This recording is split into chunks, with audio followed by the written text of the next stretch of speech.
안녕하세요. 한 주간 잘 지내셨나요? 오늘은 저랑 이상스쿨에서 뜨거운 반응을 보였던 세 가지 이슈에 대해 이야기해보려 합니다. 그럼 이상스쿨의 탑3 지금 만나보겠습니다.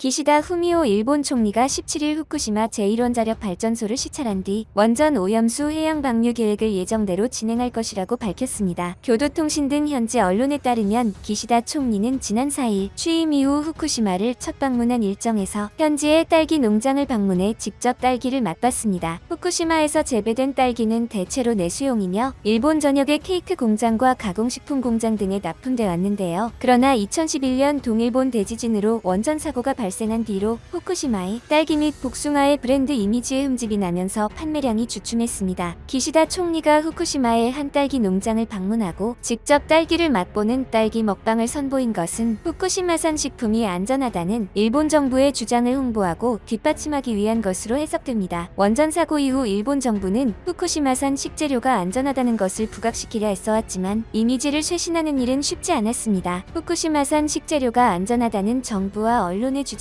사실과 다른 것 아니냐는 의문이 여러 차례 제기되기도 했습니다. 2018년 아랍에미리트 아부다비 경제포럼에 참석한 아베 신조 전 총리는 아랍에미리트 장관과 강요를 초대하여 일본 시즈오카현에서 생산한 멜론을 시작으로 도치기현산 딸기, 미야자키현산 망고 등 시식 행사를 열었는데요. 총리의 홍보 활동은 세계 여러 나라 부유층을 겨냥한 일본산 식재료 수출을 지원하기 위한 것이었는데 이날 시식 행사에서는 후쿠시마산 딸기를 포함한 과일은 제외돼 논란이 일었습니다. 기시다 총리는 오는 1일 중의원 선거를 앞두고 후쿠시마 및 이와테현, 미야기현 등 동일 본대지진 피해 지역을 이틀간 머물렀습니다. 이번 일정에서 후쿠시마 식재료의 안전성을 강조하는 동시에 원전 오염수를 바다에 버린다는 일본 정부의 구상을 예정대로 추진하겠다는 뜻을 다시 한번 밝혔습니다. 지난 14일 자오리젠 중국 외교부 대변인이 일본의 원전 오염수 해양 방류는 인접 국가와 국민의 건강이 직결돼 있다며 기회 철회를 요구했지만 일본 당국은 후쿠시마 원전 오염수를 다액종 제거 설비로 거르고 제거되지 않는 삼중수소는 바닷물로 100배 이석해 해양에 방류할 경우 큰 문제가 없다는 주장을 되풀이하고 있습니다. 기시다 총리 역시 이번 후쿠시마 방문을 통해 2023년 봄부터 오염수 방류를 시작하겠다는 의지를 굽히지 않고 있어 주변국의 반발과 논란이 예상되고 있습니다. 일본의 후쿠시마 오염수 방류 발언만큼 어이없는 발언이 있죠. 바로 영토 영유권 주장인데요. 일본은 현재 우리나라의 독도와 러시아의 쿠릴 열도에 대한 영유권 주장을 계속하고 있습니다. 현재 쿠릴 남부는 러시아 연방의 영토이며 러시아는 일본 기시다 총리의 주장에 동의하지 않았습니다. 쿠릴 열도 남부의 섬은 러시아 영토라고 러시아 대통령실 대변인 드미트리 페스코프가 11일 말했습니다. 일본의 새로운 총리 기시다 후미오의 주권 주장을 부인한 것이죠. 크렘린궁 대변인은 우리는 그러한 진술에 동의하지 않는다. 이것은 러시아 연방의 영토라고 말했습니다.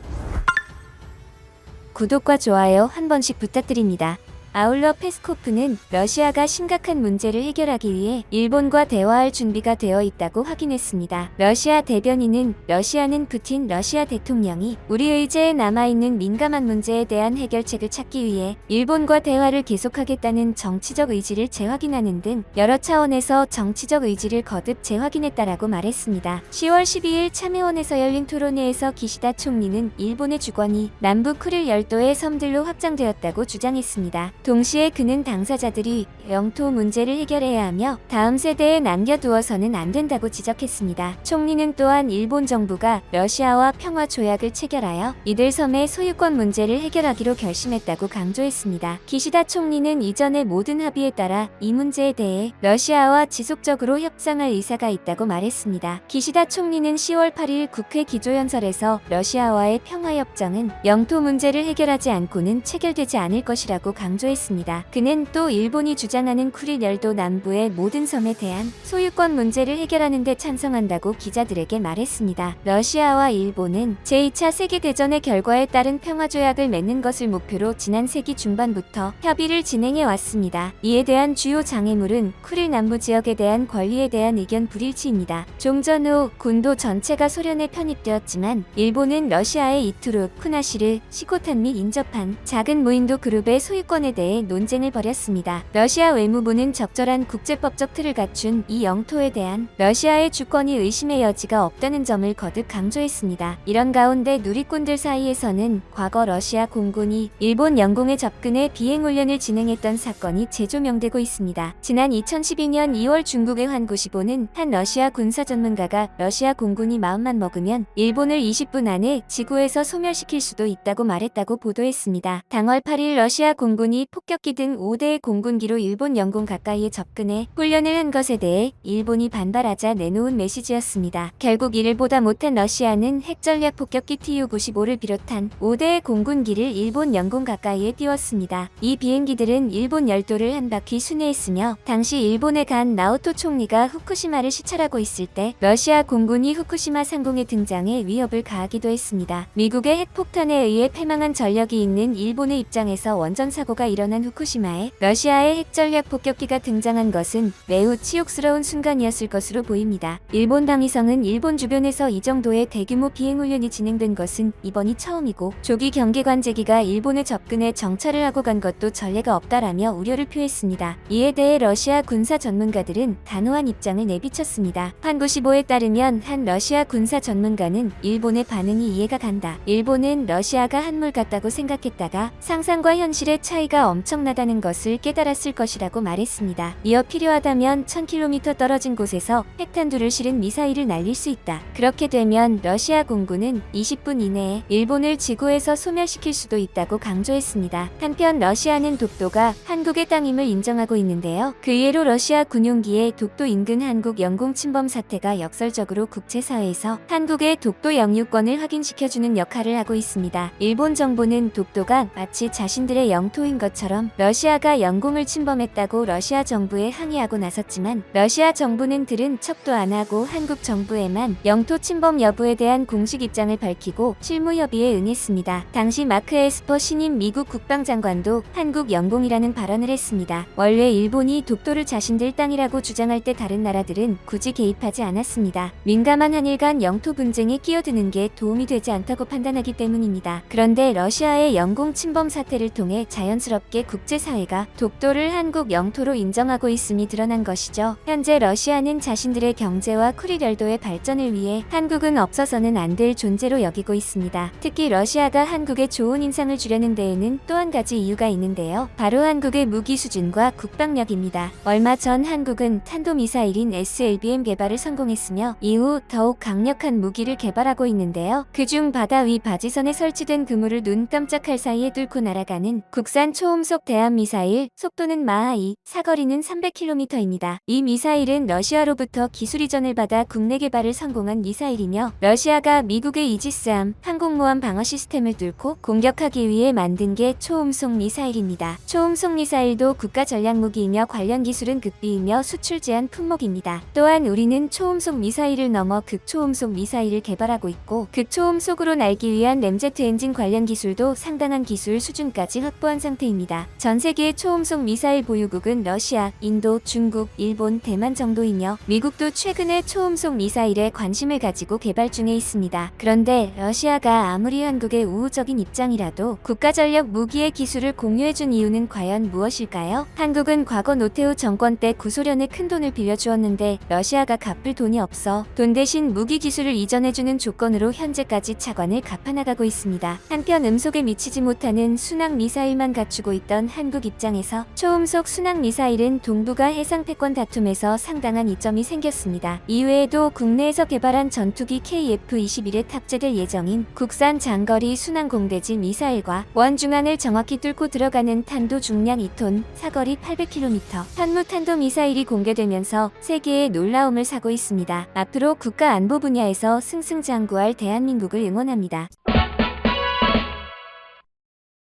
일본 기시다 총리가 취임한 지 얼마 지나지 않았지만 기시다 총리는 대놓고 한국 때리기 정치를 펼치고 있습니다. 아무리 양국의 사이가 살얼음판이라도 원래 취임 초기에는 조심스러운 면이 있는데요. 기시다 총리는 누구에게 지시라도 받듯 초기부터 강경책을 펼치고 있습니다. 심지어 기시다 총리의 강경책은 민간인들에도 피해가 가고 있는데요. 얼마 전 독도 인근 해상에서 발생한 어선 전복 사고와 관련해 일본 해상보안청이 사고 현장에 도착하고 1시간 40분이 지난 뒤 해양경찰 경찰청에 사고 사실을 통보한 것으로 드러났습니다. 일본의 늦은 통보로 해경의 사고 접수까지 늦어지면서 골든타임을 놓쳤다는 지적이 나오고 있습니다. 지난 21일 동아일보가 입수한 해경 상황 보고서에 따르면 전날 오전 11시 18분 경북 울릉군 독도 북동쪽 168km 해상을 지나던 H상선이 72톤급 홍게잡이 통발어선인 제11일 진호가 전복된 것을 발견했습니다. 한일 중간 수역인 사고해역이 일본과 가깝다고 판단한 H상선은 12분 뒤 무선통신 설비를 이용해 해상보안청에 신고했습니다. 해상보안청 함정인 스루가가 사고해역에 도착한 시간은 낮 12시 36분, 신고를 접수한 지 1시간이 지난 뒤였습니다. 당시 사고 어선 주변에는 한글로 일진호라고 적힌 대피용 고무보트 9명벌이 떠 있었습니다. 사고해역에 풍랑경보가 발효돼 수색에 어려움이 있었다 해도 누가 봐도 한국 측 어선이었습니다. 해경 관계자는 늦게 통보가 온 것은 맞다라며 해상보안청도 수색 작업을 돕고 있어서 사고를 수습한 뒤 이유를 물어볼 예정이라고 답했습니다. 제11일 진호는 한국인 3명과 중국인 4명, 인도네시아인 2명 등 9명을 태우고 16일 오전 3시 11분 울진군 후포항을 출항했습니다. 21일 오전 사고 어선에서 4km 떨어진 남쪽 해상에서 중국 선원 2명이 구조됐습니다. 한편 사고 어선이 완전히 침몰함에 따라 수중 수색이 종료됐습니다. 해경은 수중 수색을 종료하더라도 해군, 일본 해상보안청 등과 협조해 해상 수색은 계속 진행한다고 밝혔습니다. 더불어 일본 정부는 동해를 일본해라고 구독과 좋아요 한 번씩 부탁드립니다. 일본 정부가 국제 명칭으로 동해와 일본해를 병기하자는 한국 정부의 주장에 반론을 펴는 한국어 동영상을 제작해 유튜브에 게시했습니다. 일본 외무성은 지난 22일 오후 유튜브 채널에 일본의 국제사회에서 유일하게 인정되는 호칭이라는 제목의 동영상을 한국어와 일본어, 중국어, 프랑스어, 독일어, 아랍어 등 9개 언어로 공개했습니다. 앞서 외무성은 지난 8월 같은 제목의 영어 동영상을 게시한 바 있습니다. 약 4분 분량의 동영상은 한국의 동해로 명칭 변경 혹은 동해, 일본의 병기 주장을 반박하고 일본해가 국제적으로 인정받는 유일한 호칭이라고 주장하는 내용을 담고 있습니다. 동영상은 유럽인들은 알고 있다. 지중해가 지중해인 것처럼 일본해가 일본해라는 것을이라는 트렌치 유제프 융 전 독일 국방장관의 발언으로 시작합니다. 외무성은 일본해라는 명칭은 일본이 붙인 것이 아니라 유럽에서 널리 사용됐고 이후 국제사회에 퍼졌다는 주장을 펼쳤습니다. 외무성은 한국은 동중국해와 황해에 대해서는 한국 국내에서 사용되고 있는 남해와 서해로 바꿔야 한다거나 또는 병기해야 한다고 주장하지는 않는다라며 일본해에 대해서만 문제를 제기하고 있다는 논리를 폈습니다. 이소자키 요시히고 일본 관방부 장관은 이날 정례 기자회견에서 관련 질문에 일본해는 국제적으로 확립된 유일한 호칭이라며 이번 동영상의 제작과 배포를 비롯해 국제사회에서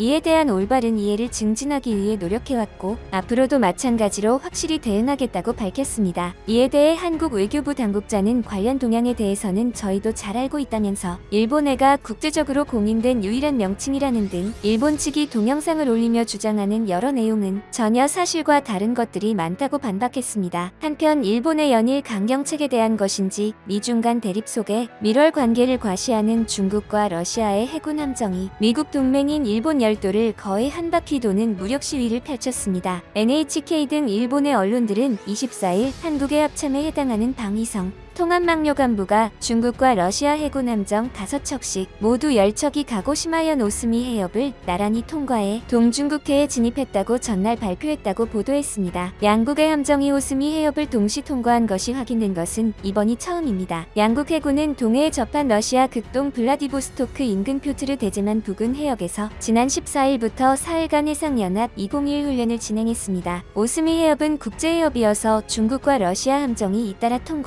통과 자체의 국제법상으로는 문제가 없습니다. 그러나 중러 함정은 21일 헬기 이착륙 훈련으로 일본을 자극했습니다. 일본 요미우리 신문은 일본 열도를 따라 남하하는 과정에 함재 헬기 이착륙 훈련도 진행해 이에 대응하기 위해 일본 항공자위대 전투기가 긴급 출격했다라고 전했습니다. 중러 군함이 이례적으로 일본 해협을 동시에 통과한 뒤 일본 열도를 둘러싸는 무력 시위에 나선 배경으로 미국의 중국 포위 전략이 거론됩니다. 미국은 일본을 비롯한 우방국과 연합훈련으로 중국 봉쇄 전략을 강화하는데 중국이 러시아와 힘을 합해 맞서고 있다는 것입니다. 일본 방위성도 중러 함정의 이번 움직임이 매우 이례적인 것으로 보고 경계를 강화하면서 정확한 의도를 분석 중이라고 밝혔습니다. 지난달 영국 퀸 엘리자베스함을 주축으로 꾸려진 항공모함 강습단도 합류했습니다. 엘리자베스 항모 강습단은 오키나와 남서쪽 해역에서 미영 항모 총 3척이 참가하는 대규모 훈련에도 참여하며 중국을 압박했습니다. 정부 소식통은 지난주부터 호주와 캐나다 호위함의 2척이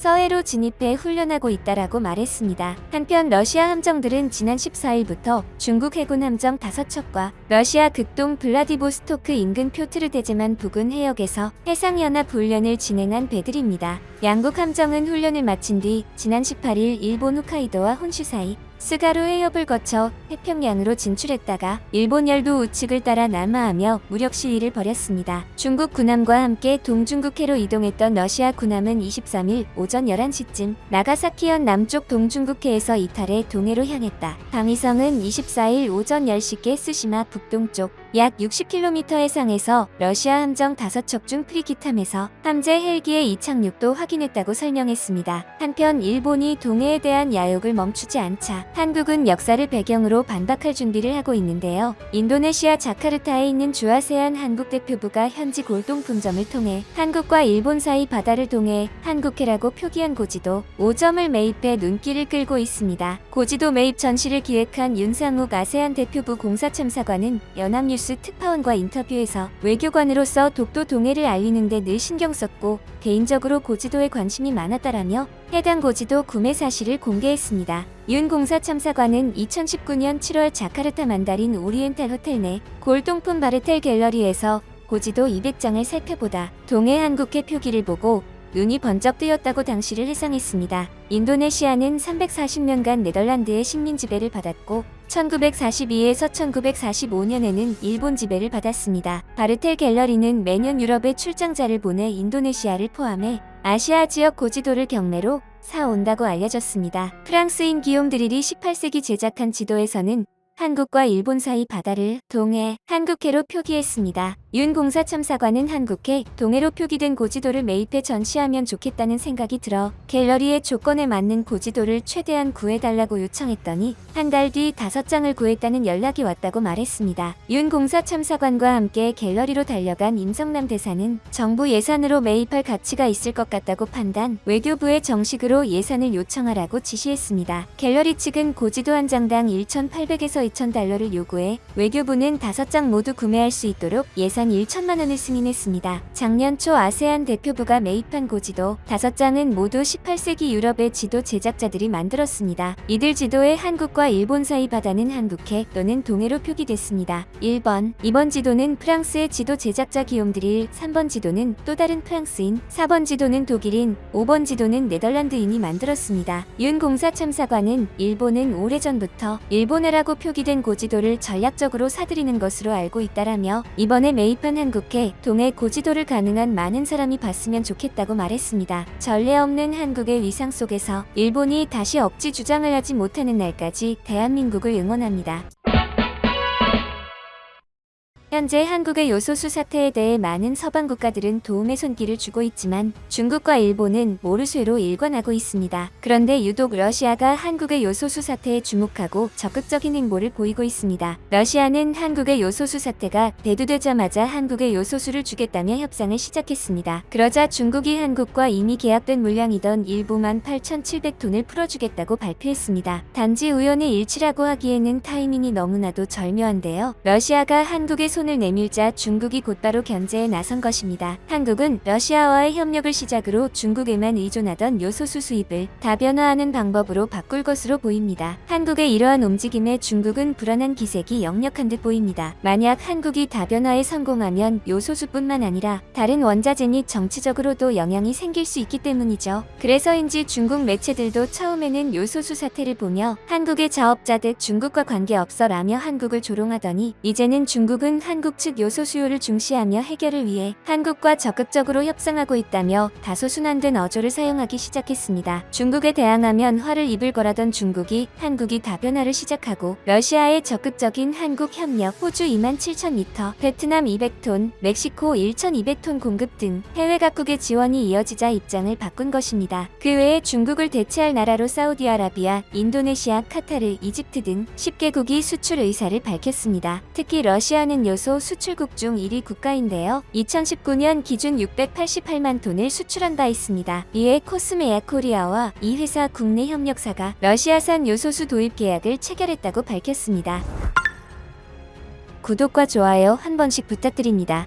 요소수 계약 물량은 총 36만 톤으로 매월 3만 톤씩 향후 1년간 국내에 도입되며 12월 10일께 첫 물량이 한국에 도착한다는 설명입니다. 코스메야 코리아 관계자는 러시아 현지 기업과 적극 소통하는 과정에서 극적으로 계약이 성사됐다며 월 3만 톤 단위의 안정적인 공급 물량을 확보해 국내 산업 현장의 어려움 해소를 적극 지원할 것이라고 밝혔습니다. 코스메야 코리아는 요소수 국내 보급에 참여하고 있는 하트그룹과 함께 요소수를 1000리터 단위의 벌크 포장 으로 국내에 반입할 예정이며 물량의 원활한 보급을 위해 물류등 업무를 점검하고 있다고 덧붙였습니다. 한편 코스메야 코리아는 모스크바 현지 법인인 코스메야를 통해 러시아 정부기관 및 조직과 국제 컨소시엄 포럼 등의 이벤트를 진행하거나 관련 네트워크를 통해 영향력을 넓히면서 러시아 자원 중개 등 관련 사업을 진행하고 있습니다. 한편 요소수 협력과 더불어 러시아는 한국의 우호적인 모습을 보이고 있습니다. 그런데 러시아는 분명 미국과 적대적인 국가인데 왜 한국에는 우호적인 모습을 보이는지 궁금해지는데요. 역사적인 면을 살펴보자면 푸틴은 한국의 박정희 대통령을 존경한다고 알려졌습니다. 푸틴은 1990년 레닌그라드대 총장의 국제문제보좌관 시절 한국의 외교관에게 박정희 대통령에 관한 책이 있으면 한국어든 다른 언어로 쓰였든 모두 구해달라고 부탁하기도 했습니다. 러시아의 경제 성장 국면에서 박정희 전 대통령을 롤모델로 삼았다는 것은 유명한 일화입니다. 가즈프롬 등 주요 에너지 기업과 전략산업의 국영화를 통한 경제개발 방식도 박정희식 모델을 답습한 것이란 평가가 나옵니다. 2012년 1월 대선 출마 국면에서 박정희 대통령 시절인 1960에서 1970년대의 우리나라의 경제 역사를 예로 들며 산업전 분야에 대한 국가적 통제 및 지원을 바탕으로 경제 발전을 꾀하겠다는 포부를 밝혀 화제가 되기도 했습니다. 더불어 푸틴 대통령이 중국 항저우에서 열린 G20 정상회의에서 박근혜 대통령에게 특별한 기념품을 전달했는데요. 총화전진이라고 적힌 박정희 전 대통령의 마지막 휘호였습니다. 휘호인 총화전진은 1979년 박정희 대통령 타계 전 쓴 마지막 10년 휘호이며 푸틴 대통령이 미술품 시장에서 판매한 원본을 특별히 구입했다는 게 러시아 측 설명입니다. 이 기념품도 박정희 전 대통령을 롤모델로 삼은 이유 때문이라고 관계자들은 입을 모았습니다. 이와 더불어 러시아 주요 언론은 얼마 전 사망한 노태우 전 대통령의 소식을 전하면서 옛 소련과 외교 관계를 맺은 한국의 대통령이었다는 점을 부각했습니다. 코메르산트는 한국 민주주의 장군이라는 인터넷판 제목의 기사에서 노 전 대통령에 대해 소련 지도자와 악수를 한 최초의 한국 대통령이었다고 소개했습니다. 이렇게 역사나 정치적으로 러시아는 한국의 날을 세우지 않았습니다. 그래서인지 한국인이 가장 선호하는 외국 지도자 순위에서 미국 바이든 대통령에 이어 러시아 푸틴 대통령이 2위에 오르기도 했습니다. 한편 러시아는 현재 경제적으로도 한국과 협력하고 싶어하는 모습입니다. 요소수 사태 협력에서도 알 수 있듯이 러시아는 한국의 요소수 사태를 한국과의 협력을 더욱 강화시키는 기회로 삼는 모습인데요. 이 배경에는 러시아의 경제 악화가 있는 것으로 보여집니다. 현재 러시아의 코로나 상황은 날로 나빠지고 있는데요. 자체 개발한 백신이 있지만 국민들의 백신 접종률이 낮고 정부가 경제 상황을 신경 쓰느라 방역 통제를 느슨히 유지하면서 진정되지 않고 있습니다. 또한 2014년 우크라이나 전쟁 이후로 미국, 유럽 등은 힘을 합쳐 러시아를 경제적으로 은근슬쩍 또는 간간히 제재를 하고 있었습니다. 물론 미국, 유럽의 경제 제재도 러시아 경제를 힘들게 하는 요소가 맞지만 근본적인 문제는 국방력에 많은 돈을 쓰고 이곳저곳에 개입하며 나라의 근본 산업이 자원 수출이라 세계 경제 흐름이 좋으면 호황이지만 나쁘면 불황이 이어져 롤러코스터가 이어진다는 점이 큰데요. 현재 국제 경제가 코로나19로 뚜렷한 성장이 없으며 미국의 인플레이션 두려움 속에 세계 경제가 두려움에 휩싸여 있기에 러시아의 경제가 좀처럼 나아지지 않고 있습니다. 그래서 러시아는 지금 한국과의 시베리아 철도 사업을 본격적으로 시작해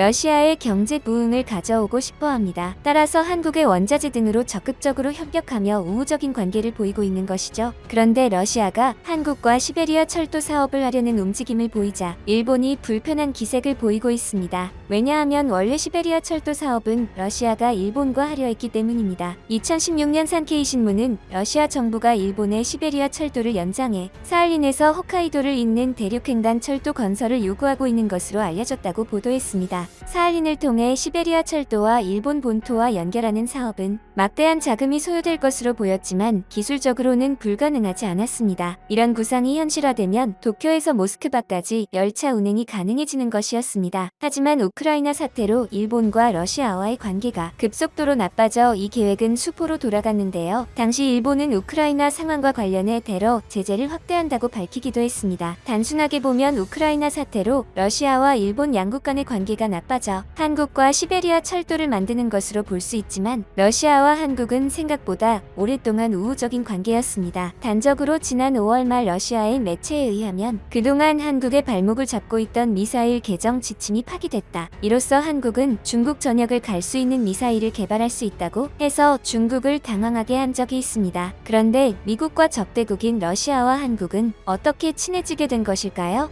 90년대 초 러시아는 한국으로부터 거액의 달러를 빌려갔지만 갚을 능력이 안 됐습니다. 그래서 탱크 등의 무기와 노태우 전 대통령과 푸틴 사이 개정 합의한 불곰 사업을 통해 냉전 시대부터 비대하게 발전시켜온 미사일, 우주항공, 첨단 무기 기술과 같은 것을 전수해 주었습니다. 항상 동맹국을 강조하는 미국은 한국에 고가의 무기를 팔아도 한국의 기술 이전은 절대 하지 않습니다. 몇 조를 들여 스텔스 전투기 40대를 사왔는데도 나사 하나 못 풀게 만드는 게 미국입니다. 미국의 이러한 제재는 한국의 지나치게 빠른 기술 발전입니다. 결국 한국에 무기를 줬다가 자신들보다 더욱 강한 무기를 만들까봐 제재를 풀지 않는 것이죠. 더불어 푸틴 대통령은 한국의 조선 기술을 전적으로 믿기로 유명합니다. 영국 국제전략연구소는 북극해에서 한국산 수십만 톤의 대형 선박이 5만 톤급 가스시추선을 옮겨가며 시추할 수 있는 것은 푸틴의 한국배에 대한 전격적인 신뢰가 있어 가능하다. 지금 미국도 한국의 알래스카 개발에 협조를 구하는 상황이라며 영국도 근본 한국을 경함모 사업 등의 파트너십으로 결정한 이유가 여기 있다라고 보도했습니다. 푸틴의 한국 조선의 신뢰로 한국은 선진국들로부터 수많은 러브콜을 받고 있습니다. 푸틴 대통령이 한국의 조선업을 사랑하는 이유는 분명합니다. 단적으로 러시아의 GDP가 상승한 이유 중 하나가 북극해를 통한 천연가스 수출인데 기존에는 북극해가 해빙되는 기간인 3개월뿐이었지만 한국의 쇠빙 LNG선 덕분에 1년 내내 천연가스를 수출할 수 있기 때문입니다. 또 러시아는 무디스에 제출한 계획서에서 연해주와 쿠릴 열도를 한국과 협력해서 관광지와 천연가스를 개발해 러시아의 경제 발전을 위한 계획이 들어 있습니다. 이에 일본은 미국에게 러시아의 계획을 막아달라고 요청했지만 미일 정상회담에서 바이든 대통령이 이를 의제해서 삭제해버렸습니다. 결국 일본은 믿던 미국에게도 버림받고 공들이던 사업도 자신들의 발로 차버린 상황이 벌어진 것입니다. 앞으로 러시아와 한국과의 협력이 계속되어 기차로 세계 여행을 하는 날을 기약합니다.